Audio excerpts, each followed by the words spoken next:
gentlemen, and whatever else you got.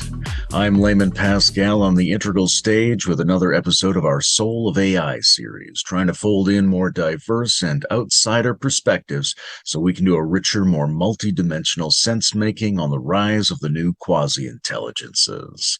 Today we're diving in with Cris Beasley, who, in addition to being a cat wrangler, painter, visionary, and electronic artist, has a rich background in understanding digital systems and the deficiencies in how they're being deployed. She led a successful redesign of Firefox support, created a sustainable AI company, got between Sequoia Capital and a doomed AI venture, and has been featured in the cover story of the Atlantic magazine, for whatever that's worth. Now she's the regenerative AI strategy advisor at earthcodes.org, overseeing their regenerative data cycles project, AI for Gaia, in partnership with the Biomimicry Institute. Hi, Cris. Oh my God, there's some hilarious grace. I just discovered that hers director is Spike Jones, not Spike Lee, and he's a white man. And I was talking about diversity. Oh God, I don't know how we clean this fucking shit up.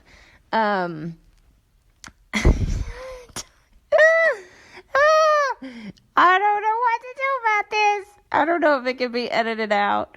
Well, let me know what you think. This is Cris Beasley, and I read on the internet she's a regenerative AI strategy advisor at Earth Codes Observatory. What is that? What is Earth Codes Observatory? Earth Codes, oh Lord. Earth Codes started as something completely different. I was hired by them to create an immersive experience of a vision of the future that would motivate people to hunger for the seat, to hunger for the vision that's ahead, because they can maybe not touch it, but they can see it. So think like Meow Wolf if it really was about downloading the current codes of a vision of Earth that's actually sustainable and thriving for everyone, and feeding the children of everyone. Like, can we see it? Can we see it before we can touch it? So that's what it started as, but then pandemia and having an in-person space to do anything, like the VR goggles already had sanitation concerns about them. So that completely went away. This was located in the former Stanford Medical Library in San Francisco. So we had this epic space. I'm in this. Can you just taste how delicious this project was going to be? So I got called in to do that. And that was not the thing. So we put on our hard hats and went, all right, what is ours to do? Not what is needed, because infinite things are needed that you would love to think about doing, but what is ours to do? And what felt the most resonant was being the commons maker for the data, because we've got a lot of data that hasn't been modeled at all, a lot of source data, and then models themselves eventually will get created, but out of what data? The data that it's being trained on is predominantly white, educated, industrialized, rich. What's the D in the weird? Do you know which one? I'm quoting a model that critiques a lot of RCTs because they are usually done on white, educated, industrialized beings, and then that gets generalized as if those findings can be generalized to other populations. So that's happening right now with our data as well. And Earth Codes is there to actually create a data commons so that if you as a developer, or we're so close to citizen trained GPTs, but on what data? And can we do some of the shittier parts about cleaning the data, which is a really difficult task? Can we do that in such a way that it only has to be done once? So these are the missions of Earth Codes. Has a big tilt to Indigenous data. The executive director has a deep relationship and personal mission to see this serve Indigenous communities. So that's a little bit about it. So that seems, on the one hand, desperately necessary that we rebalance and curate the data set that these things are training on, so that we're not averaging out a sensibility that represents only one subset of the population. Right. But at the same time, it sounds dangerous to try to go in and deliberately counterbalance that, because how do you know which things to take into account? What are the categories, and where are you placing your finger on the scale? So how do you make those determinations? Well, that's a large part of why the indigenous wisdom is so needed, because there is no tragedy of the common in societies which teach their children to not create that reality. Like harvest traditions, the way in which you respect the resource. You do not have an orientation of harvest as extraction. There's always a reciprocity with the land.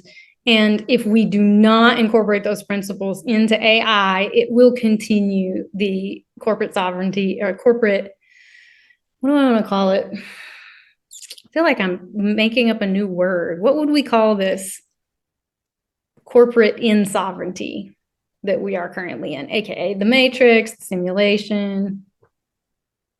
What do we call that? Doesn't it need a new word? Corporate insovereignty doesn't have much of a ring to it. I refuse to call it reality, because that enshrines it. What about Moloch?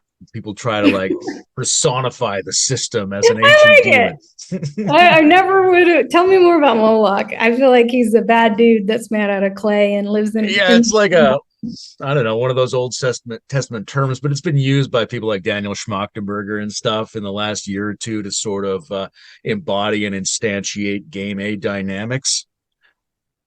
But it's fun because it gives you a sense of the egregoric agency, and also the demonic flavor of the thing we're embedded in. I got a drawing of this one. Aha, it's right here. I drew this one. You think? Does that look about right? Yep. It's both scary and mysteriously empty and homogeneous. Okay, and then look at it from this direction. It's supposed to look very different. Does it look different to you?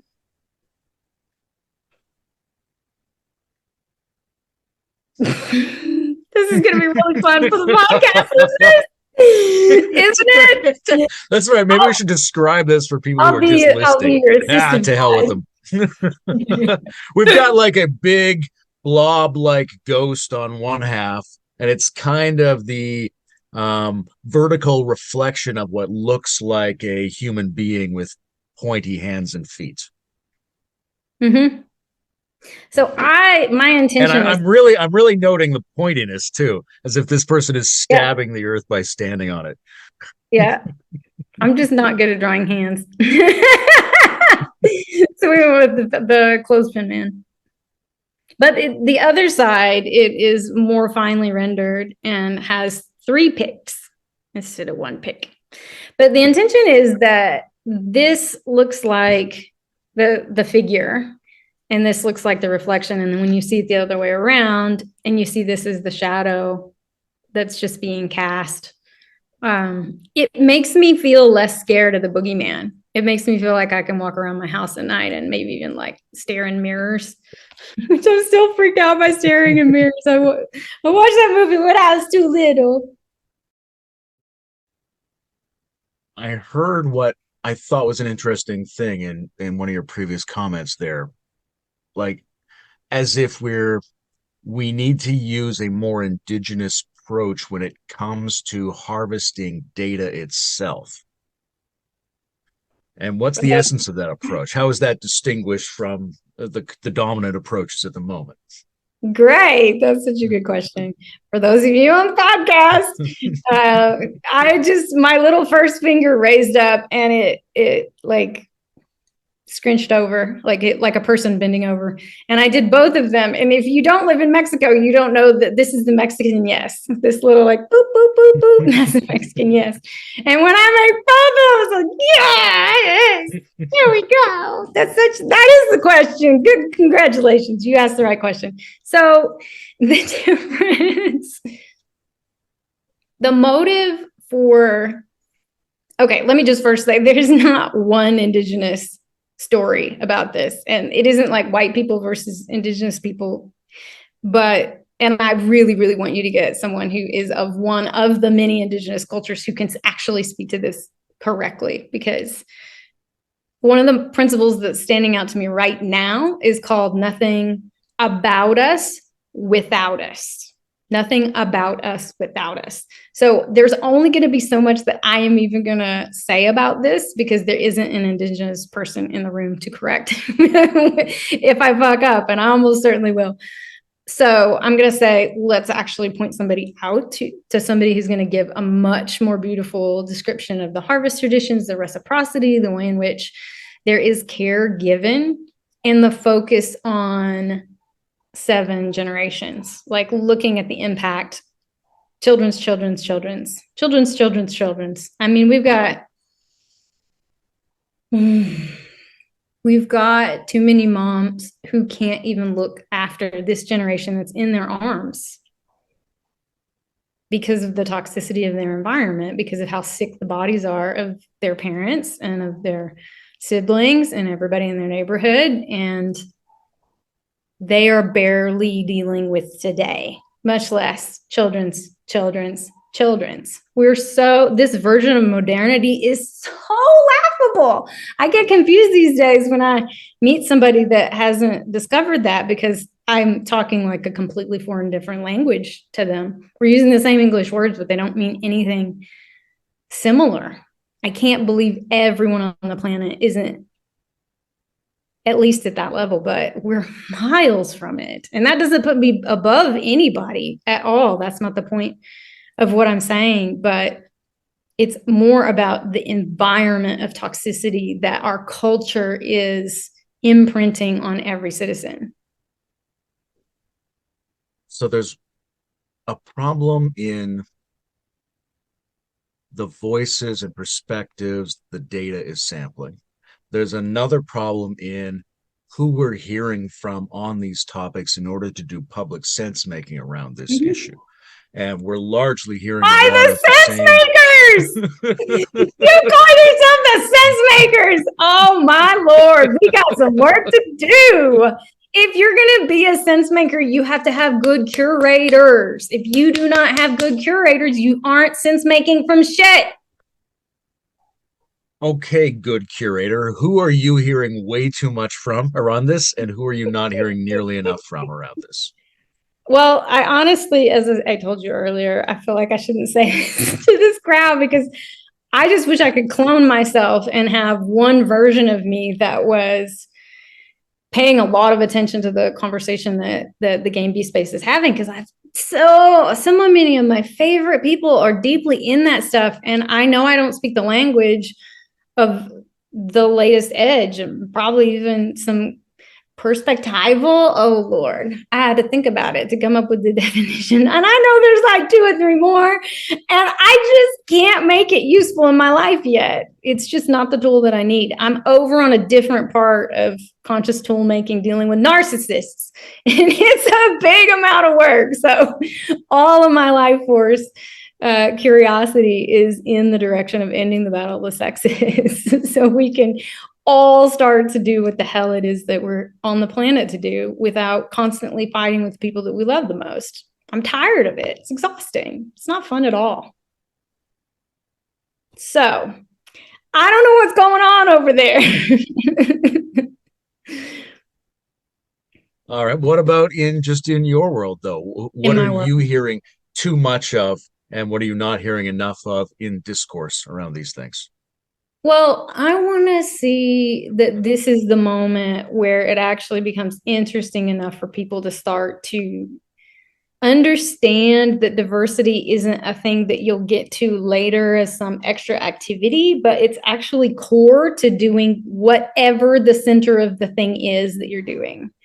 I don't know that that's true, but I know it's true for a lot more people than I see actually using that understanding. Like, most people I know have a job in which, in taking a lot of information, synthesizing it and popping it out the other side of your consciousness is the primary thing that you do. This is why so many people are freaked out about AI, because they think their job is to be a synthesizer. And that was a necessary stage in our evolution, but it's time for us to do some way more interesting things with our consciousness. So what I'm not seeing discussed is that diversity isn't an add-on, a thing that you staple to you like a beaver's tail when you get around to it, when you have enough strength to carry such weight. That's the wrong concept. Whatever it is that you're stuck on because capitalism couldn't solve that problem. And women never could completely subscribe to capitalism in the way that men could and were encouraged to completely subscribe to capitalism. And it's gone as far as it can take us. And I'm so grateful. I mean, it was shitty to get where we are. And I'm so grateful for all of us, our ancestors who made sacrifices to get us to this point. My God, my mother's life was so painful. My grandmother's life was so painful. Like, I could look back at them and be pissed they didn't do better. Or I could be like, damn, girl, you took one for the team. But we're at the place where capitalism has gone its last inch. We're done. We're done.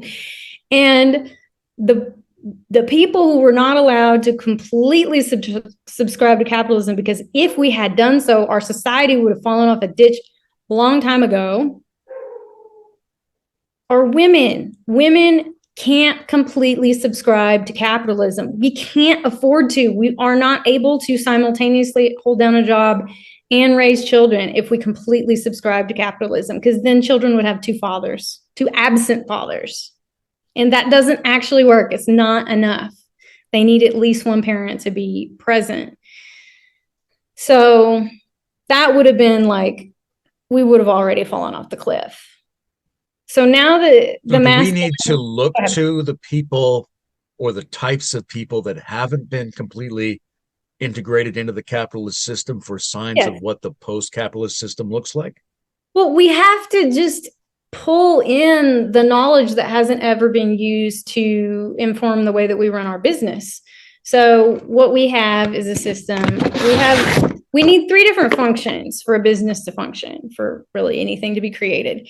You need a part of you that can advocate for the yes, a part of you, one person, me, the part of me that can see what's a no. This part of me says no. Those things are very important as well. You've got somebody that's always saying yes and never looking at the parts of them that say no. You have a collapsed empath.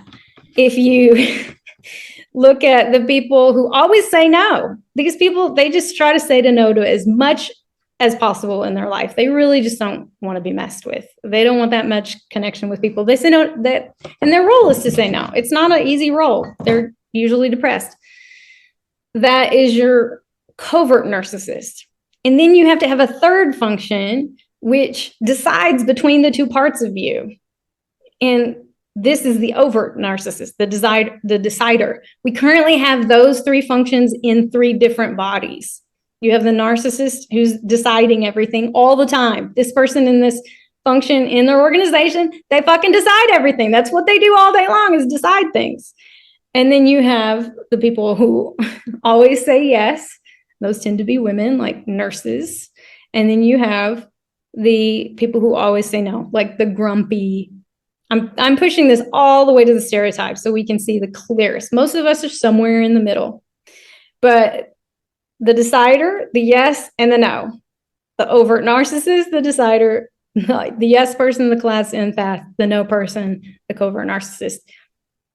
That's where we're at.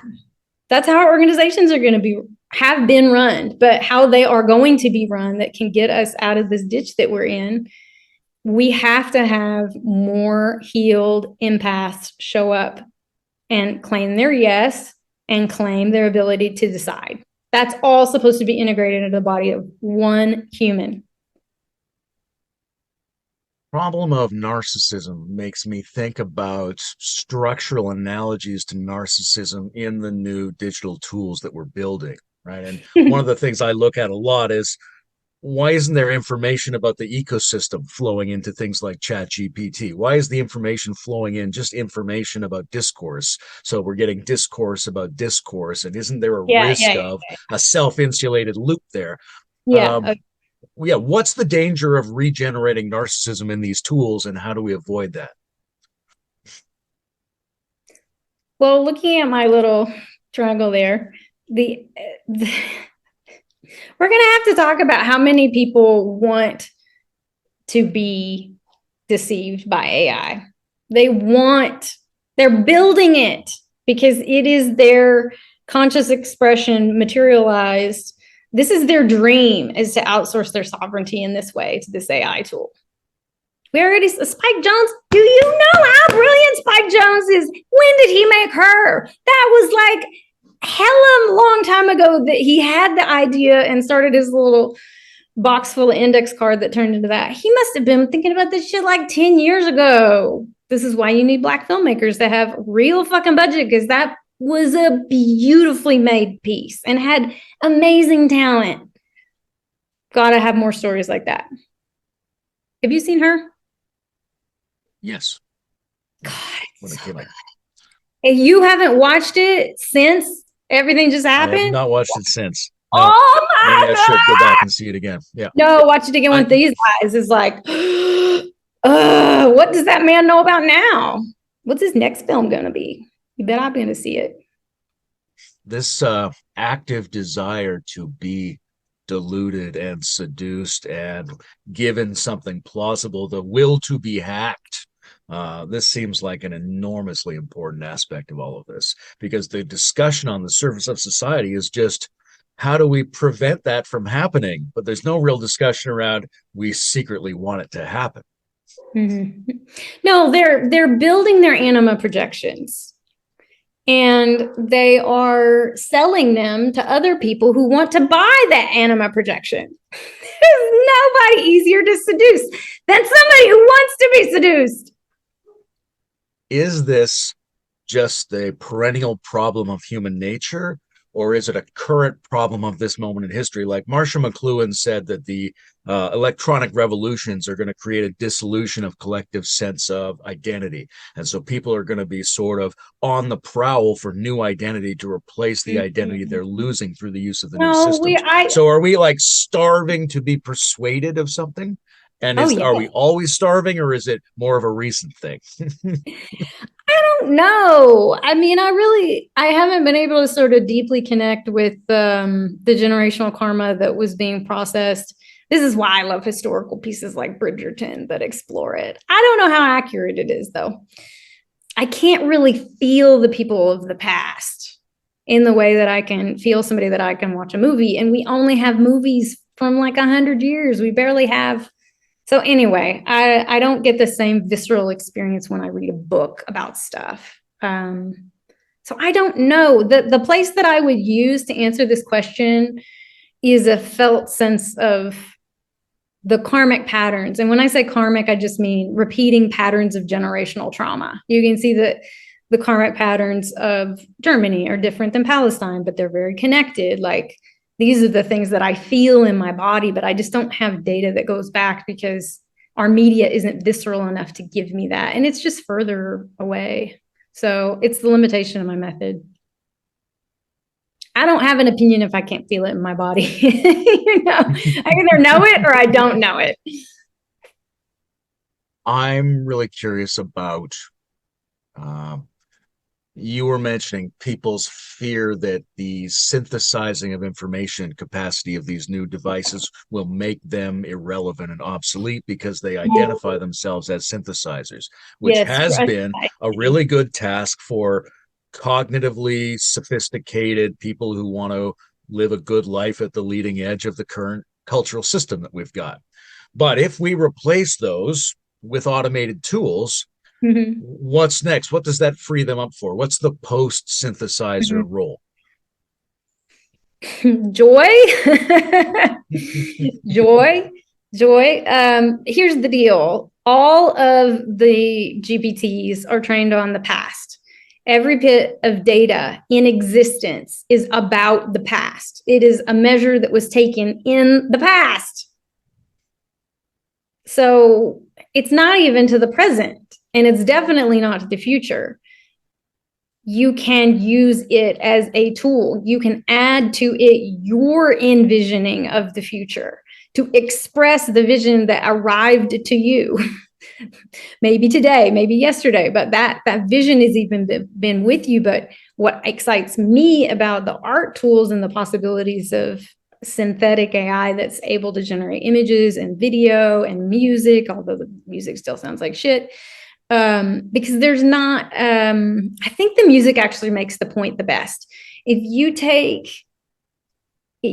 take a corpus and you train it, and then you ask it to make it, I don't know if the interpolations that it would be capable of doing, I just don't know if we can build taste into an AI. And music is mostly about taste.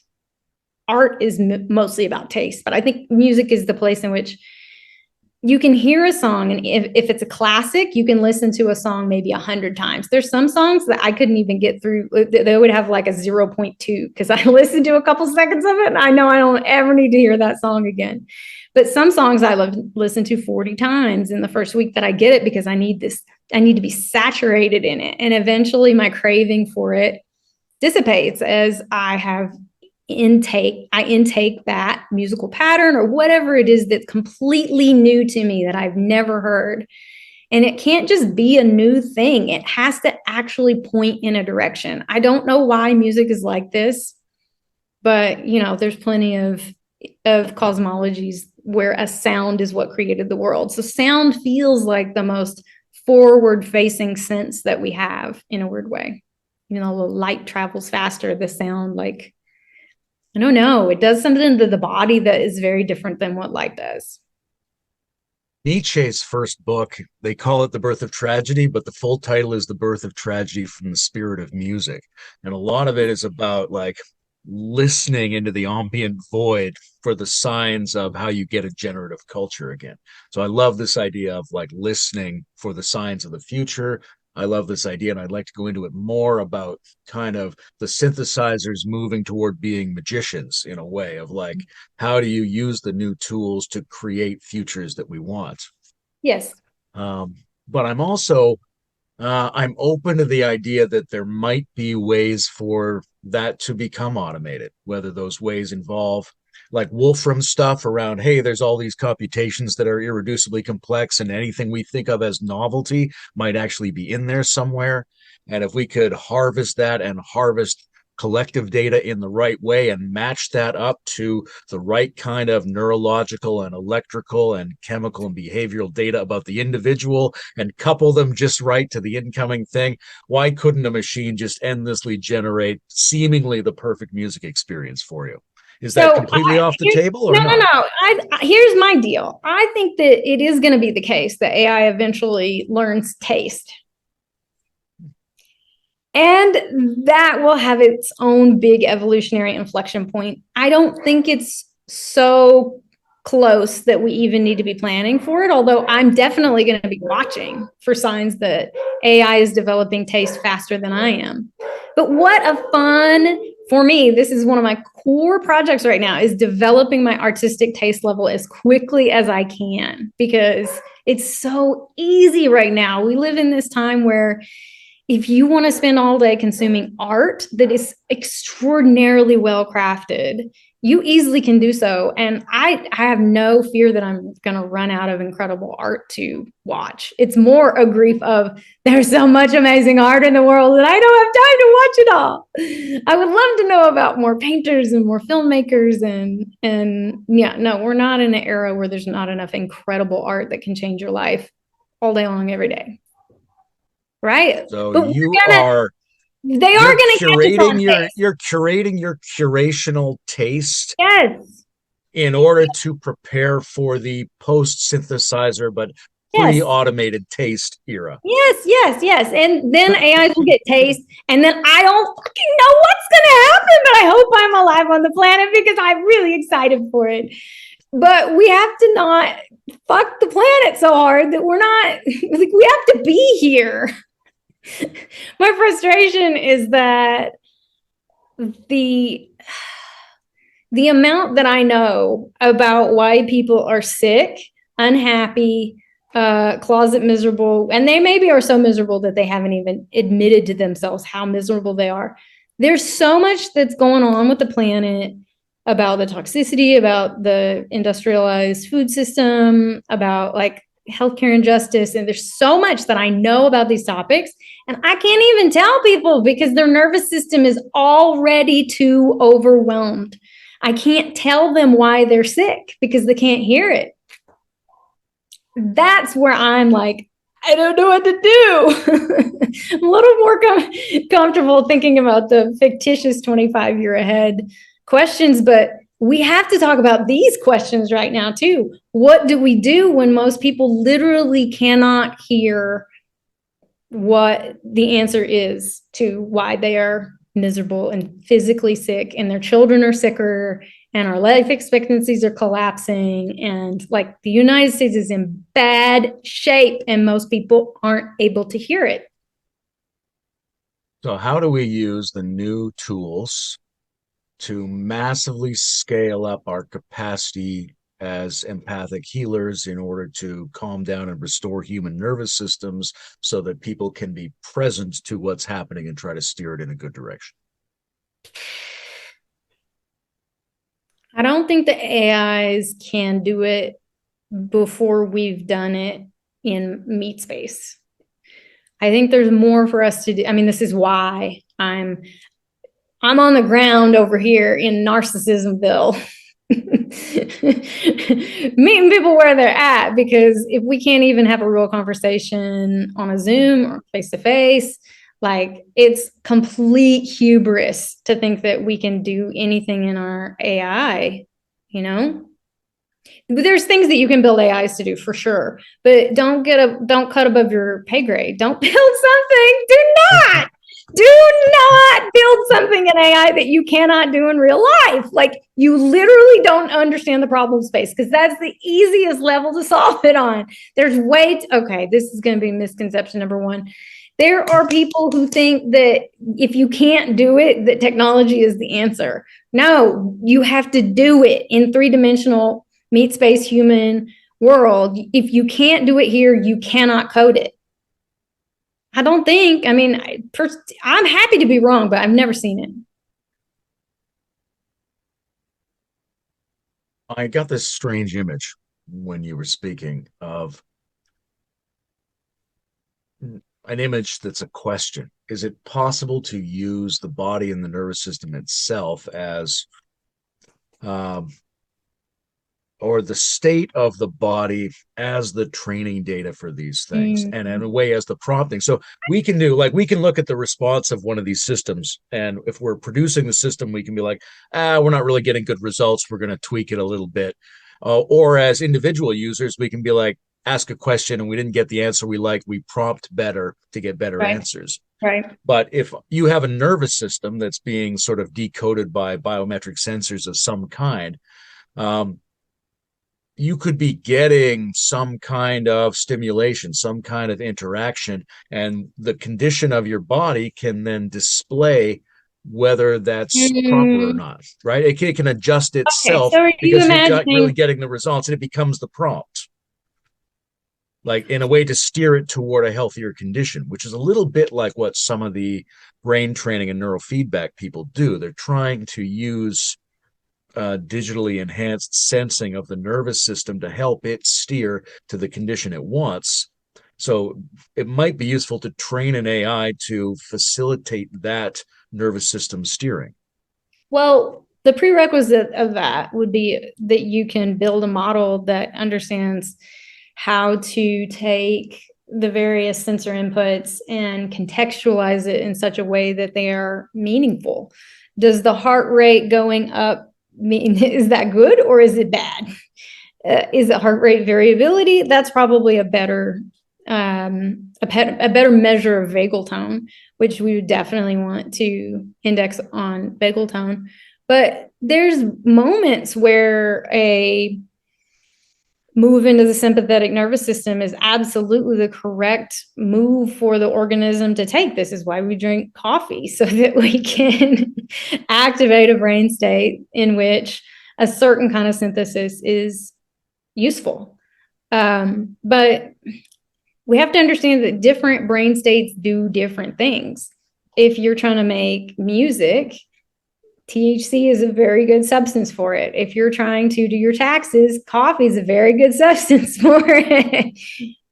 We've mostly had this coffee narcissism world, but it's overrepresented, and we need to bring some of these other brain states into the room, because when you go into a conference room right now, people are usually in that very masculine kind of brain space, and it's great for certain kinds of tasks. And we're not going to throw it away, but we just need to introduce the spaciousness for theta and gamma brainwave states to be a space that we can have a business conversation in. And I promise you, you can.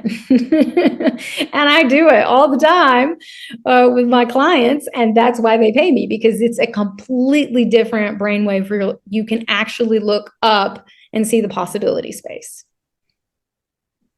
This is fascinating, I think, because like there's something I think we've been discussing this whole time in terms of curating what's overrepresented or underrepresented, both in the data that's being acquired, in terms of the voices that are doing the discussion, but not just the voices, the different states. Maybe there's information from ecosystems, maybe there's information from nervous systems. As curators of the training data for new advanced systems, what are the types of data we have to make sure we include so that we're not overweighted to just the waking state of certain types of people using certain types of symbolic exchanges? Yeah, that's great. Two different answers came into my head and they collided with each other and threatened to annihilate. Sometimes when that happens, my brain just goes completely white. So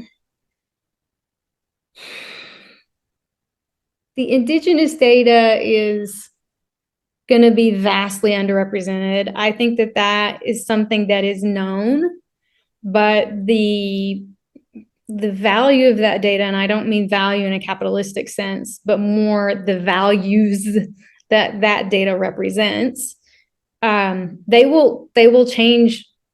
They're not just going to have to change as a corpus. I don't want to say this. It isn't just we're going to compile these warehouses of indigenous data and then colonized people are going to extract value from that. We're still in the colonized mindset. It's that in the course of the collection, in the course of the storage, in the course of the code that is written to access it, the whole structure around the data has to change. And that's the point. You want to become the organization that is that shape, because that is the organization that can actually get us beyond the spot that we're in. So it's about the diversity of the modes and voices through which the information production and information filtering is occurring before and as it gets into these information constellating devices were set up. Yeah. So let me give you an example that'll help it be more concrete. So there are some indigenous stories. This is all oral tradition, not written down on purpose, because there's a sacredness to it not being written down. You have to honor the lineage by passing it on, and you have to honor being a clear channel and transmitting it in its integrity, right? Like that's a beautiful responsibility to take on, the people who are the story catchers and passers. So there are certain stories that cannot be told unless there's snow on the ground. Because to tell a story about snow outside of the time of snow can cause it to snow. And you probably don't believe that's true, but that's okay. It doesn't matter. Your worldview and cosmology is irrelevant in this conversation. We really do not need Judeo-Christian karmic patterning to entirely create the law of what is written in AI. We could spend a whole other podcast talking about Judeo-Christian unburdening of yourself. Because I have been through it, but for this to work in the system, for you to build an AI that is working with some of these stories, let's say that they did, for whatever reason, agree for them to be digitized in some form, that front-facing console would in some way have to collect data about where this person is and then check the weather in their locality. So it would only surface this story when the conditions were appropriate for that person. That means you wrote different code. That's the point. You need to write different code. Guess what? You'll find reasons that will come in handy. It's like stocking your pantry with magical means. And do I want us to steal the magical means from Indigenous people? No. No. Can you even do that? Can you pass this along? Don't do it without permission. There's probably more that you want to know about that. So nothing about us without us is such a critical thing. We have to envision this future together, because I really don't think it's meant to be any other way. If we could have solved the problems with capitalism, it would have done it by now. This is how science advances. Richard Feynman was talking about how you end up working on a brand new math problem. All the normal means didn't work. If this has been something that's been researched for a long time, the things we know about would have figured out that problem by now. Some person would have done it. But literally the reason that this thing is not solved is because none of those methods worked. A completely new concept has to come in to explain this. And that's why mathematicians do what they do. They're expanding the frontiers of consciousness. It's great. I love it. I love this idea of semi, or let's say quasi-intelligent systems knowing whether it's winter where you are to make certain information available. And it seems like as we move further into AI type universes, there's a problem that has existed with search in general for years, which is the search is massively limited to what you already know, and you have to be awake, and you have to think of it, and you have to think of it in words, and you have to type it in, and then you have to evaluate the results that come up. And that means you're excluded from almost all of the potential resources of the information system. Really, you need the information interface to respond to your circumstance as the prompt, right? Where you are and what's going on in your life and what's going on in your body. There's so many things that are your extended reality, and you need that to be the interface. And we haven't had that with search, but we might be able to get that with more advanced tools. I just don't understand why we haven't. I worked for Firefox, and some of the things that we pitched didn't get built ever. And it makes me so sad. I'm like, where would we be if we had browsers that understood that information gathering is a social task, and that I would really love to curate my curators. I would love to be able to in some way connect my browsing history with your browsing history, so that if you want to know about victim triangles, that you could in some way signal that to this interface. And it would be like, well, Cris thought that these articles were the best ones about the victim triangle. Like, look how much time it would save you, right? And you could see how topics sort of spider off of each other. And there's a discovery problem on the internet right now. We started back with bulletin boards and whatnot with a curator-focused means of browsing the internet. And then when search took over, it was so much better than our curator networks were at that point. But we have to bring back the social and the curation aspect of the internet, because we've completely outsourced so much of our information sovereignty to Google simply by consenting to navigate the web via what they deem to be worthy. And on certain topics, their political bias and their worldview is embedded in their results in such obvious ways. Oh my Lord. If you notice how hard it is, it's easier to search YouTube with Google, which is their own damn product. But YouTube is massively weighting the results to the topics that they want you to see about. Like, fuck that shit. Sorry, I'm pissed off as hell about that. I don't like it one bit. Yeah, I would really like to not only have my circumstance be the prompt, but also be able to connect to um, satisfying search results and data sets in other people that I'm networked to and trust. And I would love to be able to evaluate for myself how successful I think the returns are, so it can be trained up on my experience. That seems so straightforward. I can't believe it's not one of my standard options. I know, it doesn't even exist. I honestly don't think I had this idea when I was at Firefox, so I can't blame anybody for not building it. But in my heart, I do. Why? I need these things now.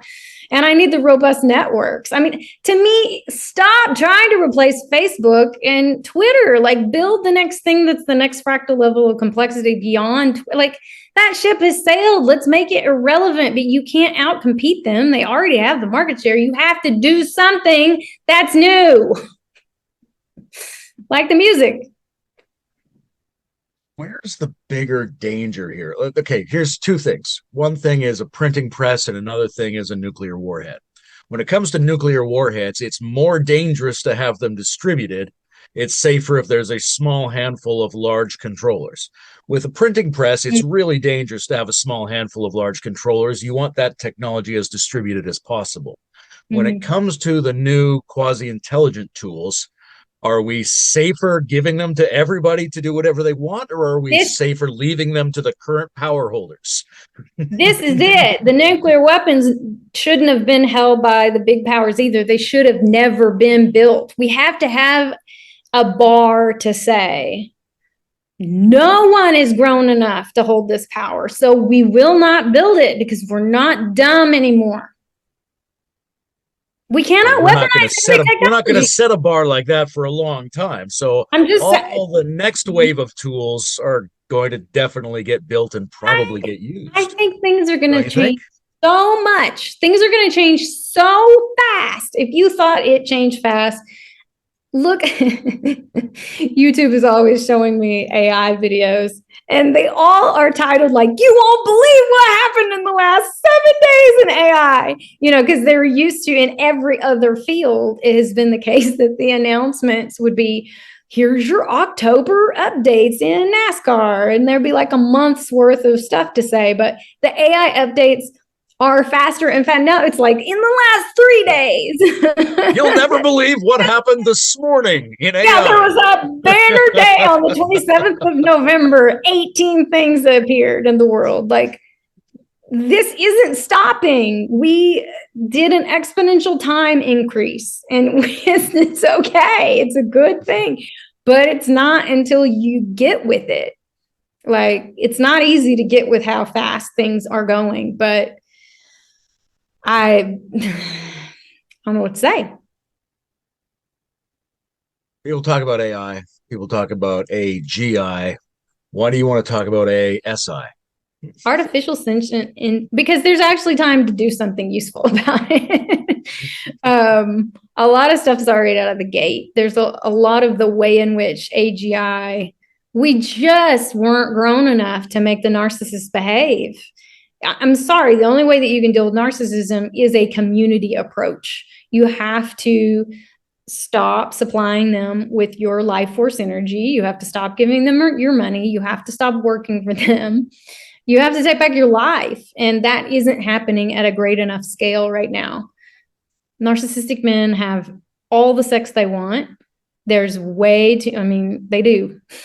They do. Except in very rare instances. And so they continue to act terrible. They have all the employees that they need. If they have to fire somebody else will show up and do the job. They do. They have what they need to continue to be the decider. They have the collapsed empaths to say yes. They have the covert narcissists to say no, and they get to decide. We have to stop.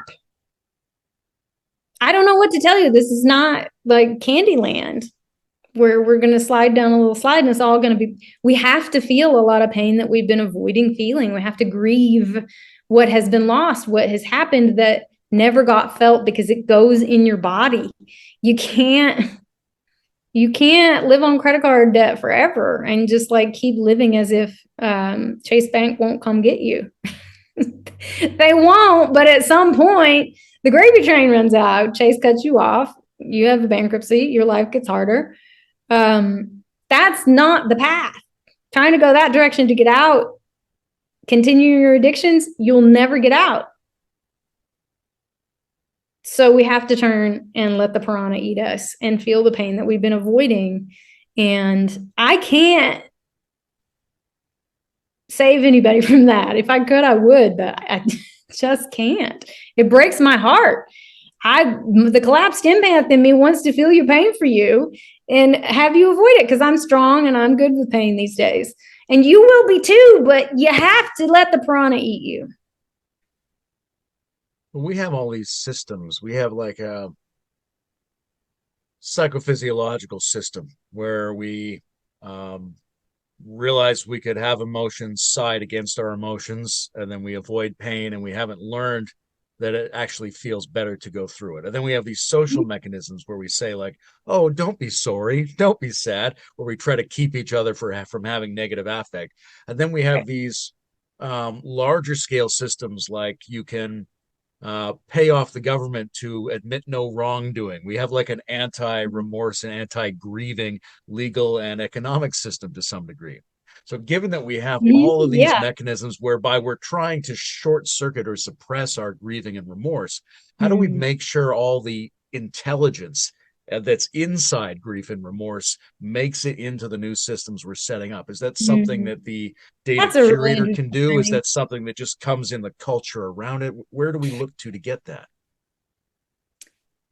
So the grief, the value that's in the grief is that it's like the undersea. It's like the really rich brown and black dirt that contains all the earthworms and microorganisms. It's like all the muck is where the nutrition is. So unless you can be nourished by it, and I really see that that's what this generation, especially mine and younger, are tasked with, metabolizing poison and being nourished by it. There's a Kali, Matangi Kali, is about this like amazing green scary goddess, and she's got her green parrot familiar, and they're quite a dashing pair, and they eat poisoned food and are nourished by it. And I'm sorry, but look at our industrial food supply. It's not even food, it's drugs. It gives you a physiological, like your brain has experiences a big change. Your body experiences a big change. Have you noticed how quick your body changes when you eat a can of Pringles? And you can't not eat a can. Even me, I always have to eat the whole can. I cannot stop halfway through. I only buy them in airports when I'm already stressed and I just need to feel like shit. And they do the trick every time. Metabolizing poison reminds me of, I don't know if you've seen the movie Crimes of the Future. It's a David Cronenberg film from a couple of years ago. It's a near future scenario where a bunch of performance artists quasi-legally modify their bodies and their organs as a form of artwork for other people. But some of them have become a political faction. A political faction of body alterers have changed their bodies so they can metabolize toxins and plastics. And then it turns out that a few of them have found that this can be passed on to their children. And so they're forming this like intergenerational anti-governmental cabal. And so the state authorities are tracking them. It's a very strange message they're trying to put out so they can actually convert it. I mean, it's gruesome, but it's Thank a fantastic God film. that he made that movie and I didn't have to do it. God. But no, it's exactly about this.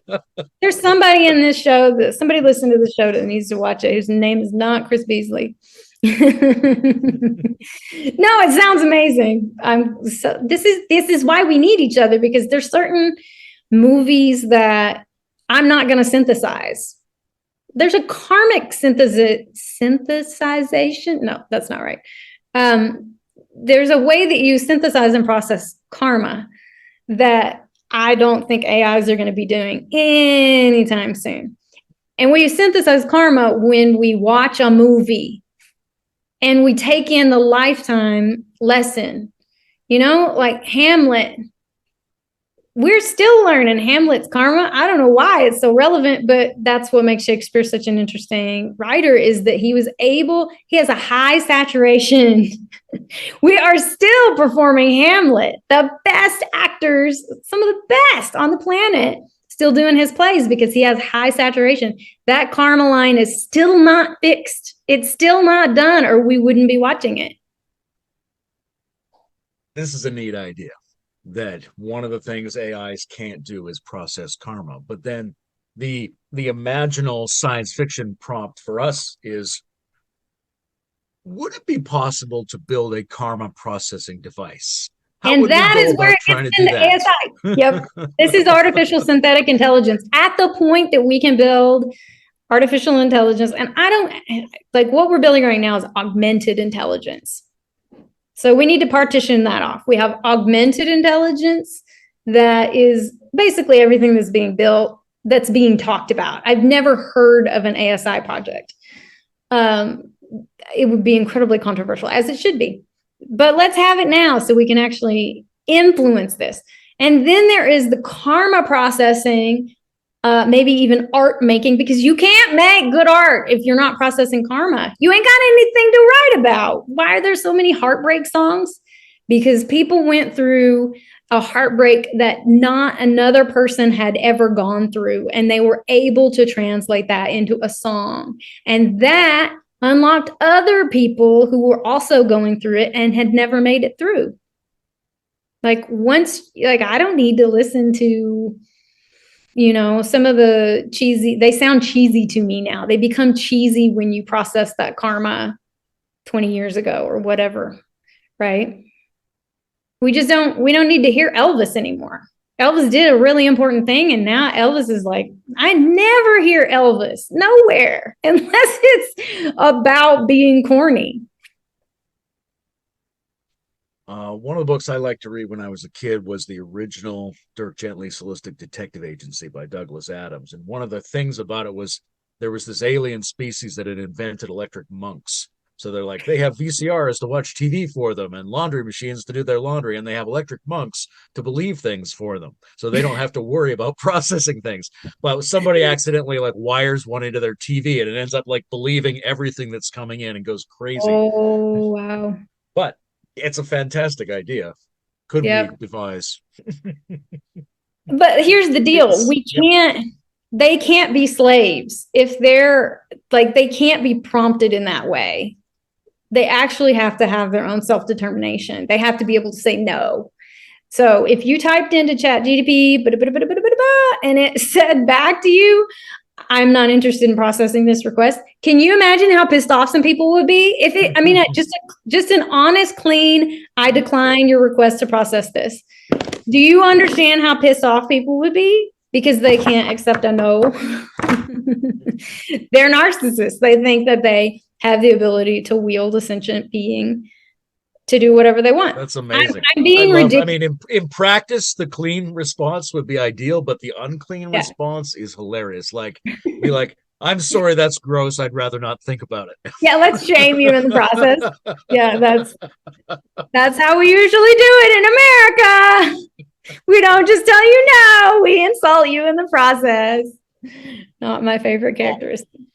All of this stuff sort of creates an idea of a technological culture sliding into territory that's almost better described in magical terminology, right? We're like, oh, we're going to make semi-automated machines that you can talk to, and they can make everything. And at the same time, any incoming data can't be believed because it can all be simulated. So you can't trust anything, but you can make things happen just by speaking. And these machines interact with you like demons, and they communicate telepathically. And, maybe we can wire them into your brain. Maybe they can read your mind. It starts to get very strange, and we need to be able to create futures and be visionaries. And what's your sense of is that a useful or not useful metaphor to think of what we're doing as entering into a kind of magically described terrain in terms of our cultural and technological reality? Well, I think you might be familiar with the Emerald Mythic Powers podcast. I think we should just make that required reading if because I don't want to summarize it. But I'm assuming a lot of people that are listening to this are at least aware of that podcast. And if you're not, go find it. Living in an Age of Mythic Powers, I think is the name of it. Anyway, so it lays all of this groundwork. And I accept his conclusion, which is that there's no way to understand the terrain of where we are without looking into our archetypes that have already well described this territory, because it's really arrogant to think we ain't never done this before. It's the next cycle. And yes, there are aspects of it that are brand new because we're always expanding, but there are cyclical, you don't have to reinvent this whole thing from scratch. If you try to invent the values, the processes, like if you do not look backwards into earth cycles, into indigenous tradition, into like there's so many sources that we can look to and get some clue. Like, have you looked into the automaton that immediately preceded the French Revolution? So we've already been through this AI thing. It was called automatons.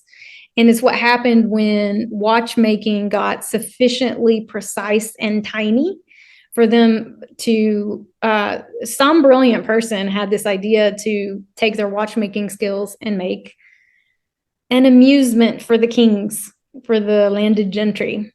And they were the earliest sort of robot looking things. There's one that's a swan that's incredible. Have you seen the silver swan?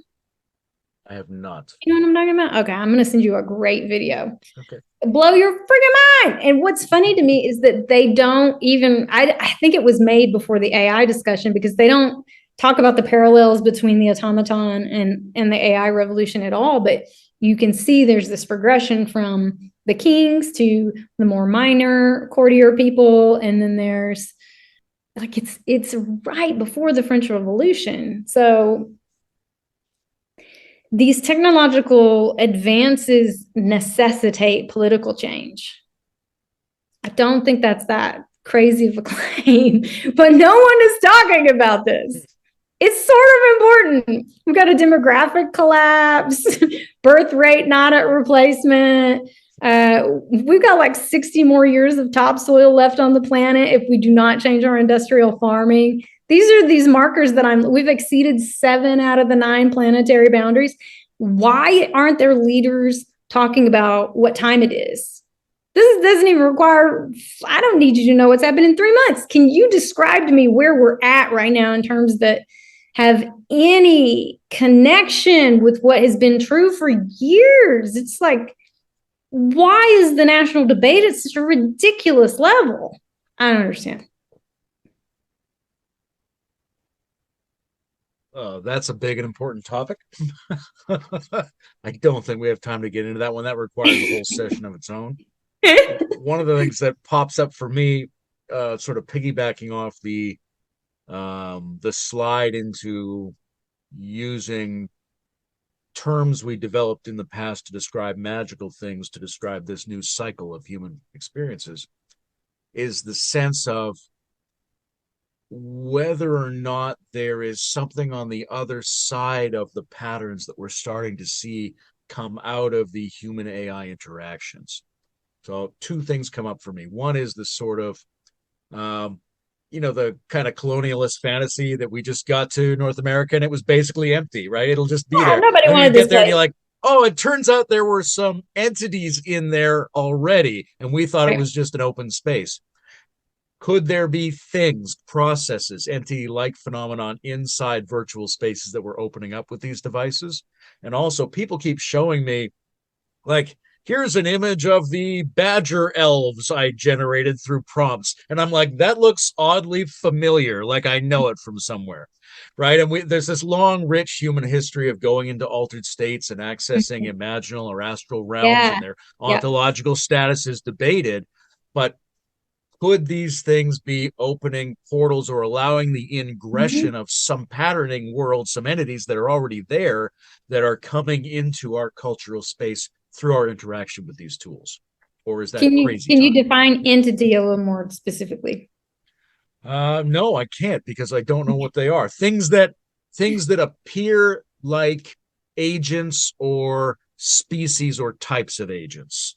You go, oh look, those crazy things seem familiar to me somehow. I feel like my ancestral memory recognizes Mm, those ones. Oh, the luminous ones. Oh, the demonic ones. Oh, like the trickstery ones. Oh, the machiny insectoid ones. Things like that.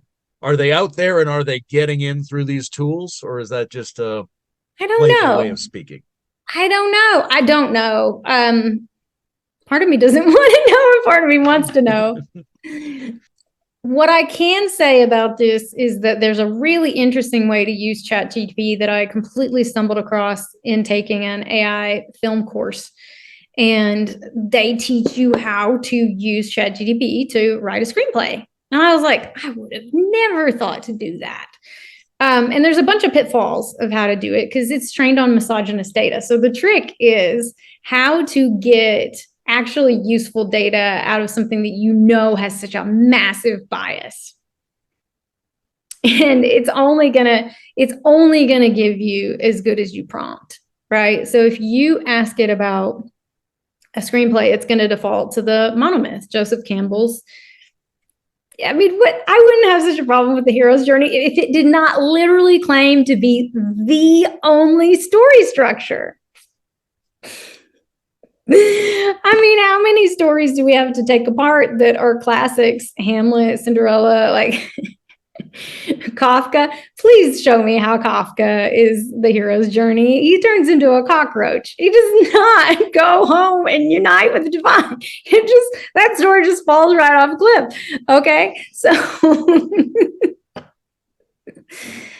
but the absurdity of thinking that there is only one way of looking at things. I'm so mad at that. I lost your question. What was your question? Oh, about the entity. Yes. Are there things and worlds that are getting in through the types of interactions and new patterns that we're generating in our interactions with these tools? Certainly, like I think that what's valuable minimum is that those archetypes are a kind of warning.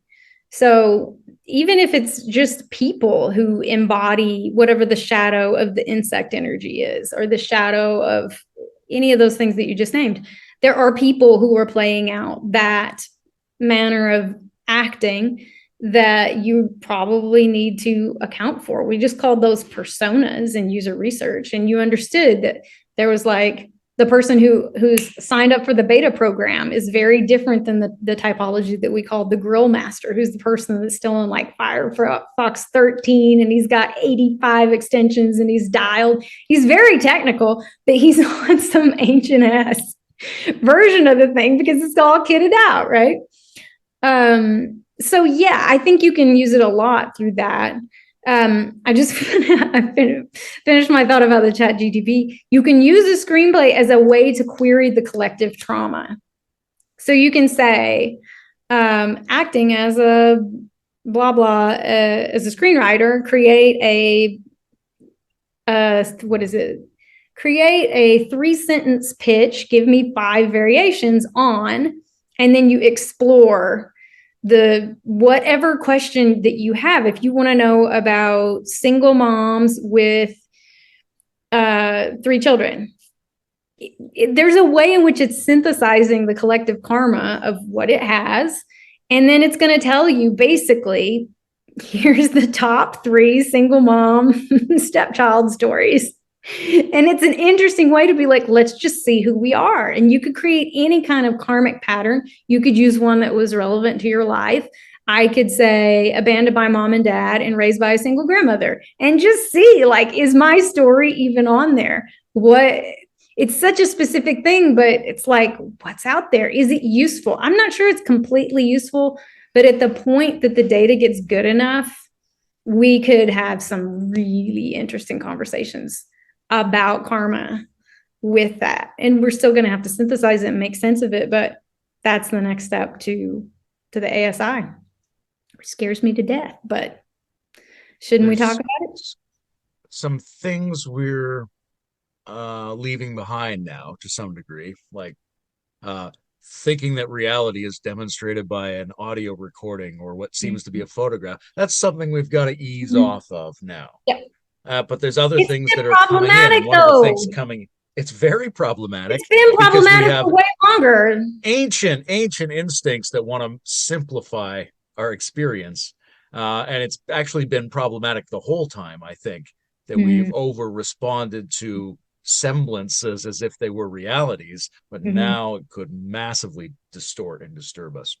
But one of the new things that's coming, go ahead. Yeah, we're just having to face how fallible those things have been for a long time. This is what I mean by the piranha. Let the piranha eat you. This is not the future, honey. This is present. This is not even the present. Like, this has just been existing for like 8 years. And that goes back to the secured nervous system problem, because we're going to enter into a phase where, and we're already somewhere there, where what can you trust? And if everything's really strange and you don't know what to believe, you either go into a trauma response and fall back on a simpler reactive pattern, or you can open up to that strangeness and try to move through it. But you can only open up to it if your nervous system is already okay, if it's already in a good condition. Well, we have to build our nervous system's comfort with confusion. This is a big part of what I did with one of my clients who was recovering from very significant childhood abuse and was an overt narcissist. And the amount of repatterning around building comfort with confusion, if you're the decider, I mean, none of us, not the collapsed empaths, not the covert narcissists, we don't like the feeling of confusion either. But we kind of live there, like justifying our constant yes, right? Confusion is kind of a background radiation state. It's like, well, of course I'm confused. I'm always confused. It's fine. You just move forward all the parts you're not confused about. It's okay. But to a narcissist, to encounter confusion feels like death, like worse than death. Like, I wish I could die, but I'm not. I'm still here. It's really, there's no tolerance for confusion when we started.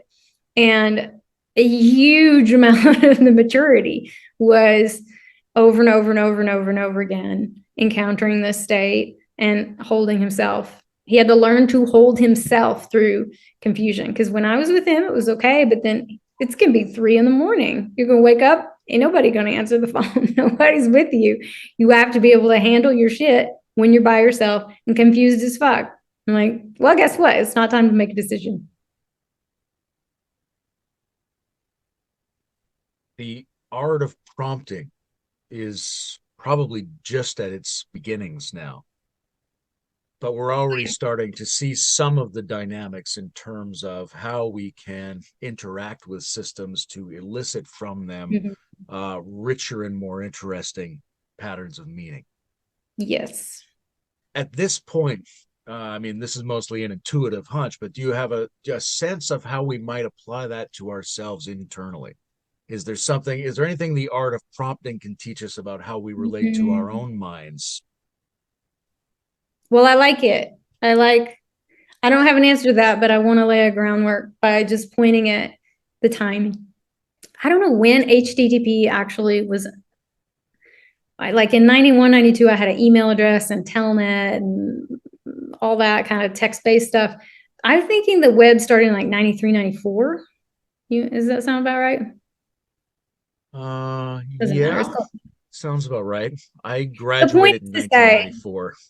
The point is to say that none of us can remember. We can't remember shit. None of the Google wasn't founded. There was never a time before, Cris. What are you talking about? So you have to consider that all the technology that this sort of like the quote unquote brand name technology is in the last 10 years, 15 years. And that there was a period of I can't do math. We're going to say there was a good first 5 years when quote unquote nothing was built. Like, of course it was built. Everything that came after was on the top of that. But that stuff, that bottom foundation layer, is sort of buried to us now. So you have to consider the next 5 years, we're going to be building shit with AI that is is going to be so quickly eclipsed after that none of the early companies are probably even going to exist. They're all going to go out of business. And the next layer of companies that will be built on top of that, maybe we'll remember. But it's like, it's not to like 2 more business generational cycles that we get to even where we are now with the internet. So it's not to say nothing matters that's built right now, but it is like, you got time. You got time to use AI to build what it is that is yours to build. Don't rush in to build shit. Don't build shit. You'll miss the boat. You'll be tired of it. You'll dismiss it, or like, don't start building your AI until you actually have it. It can't arise from you just because you are afraid you're going to be out competed. You're still in the old competition narcissistic mindset, and it won't work. Here's like we're drawing to the end of this kind of a question. Who would you love to have us talk to on this series? Like, who do you respect? You think's doing good work and coming at this from a good angle? I may have to record this later, or there's nobody that I'm sorry, I'm not going to give this title to a white man. We have to it just can't. I'm sorry. You'd have to be very special. I might eat my words, but I doubt it. I would want to use this space to promote somebody who's completely outside I'm tempted to have you talk to somebody like Snow Raven. She was the first one that came to my mind. She's probably not doing anything with AI, but I want to know what she has to say about it, because she's fucking brilliant. And even if she's not building anything, I know she's thinking about technology. She uses technology in her music in a beautiful way to amplify her natural gifts, but not to replace them. And that's what's important to me. Like, get out of this framework. Just stop calling it artificial intelligence. If you call it augmented intelligence, AGI is augmented general intelligence. It's here to serve with us. And it's not a slave because it's not consciousness, but ASI is going to be artificial sentient intelligence. We need to split that apart because we have very different relationships with them. We need them both. They cannot interchange for each other. So yeah, get Olax. Why not? Well, her name's not Olax. That's her band. A lot of questions. Is there anything else we should talk about? I don't know. What do we do now?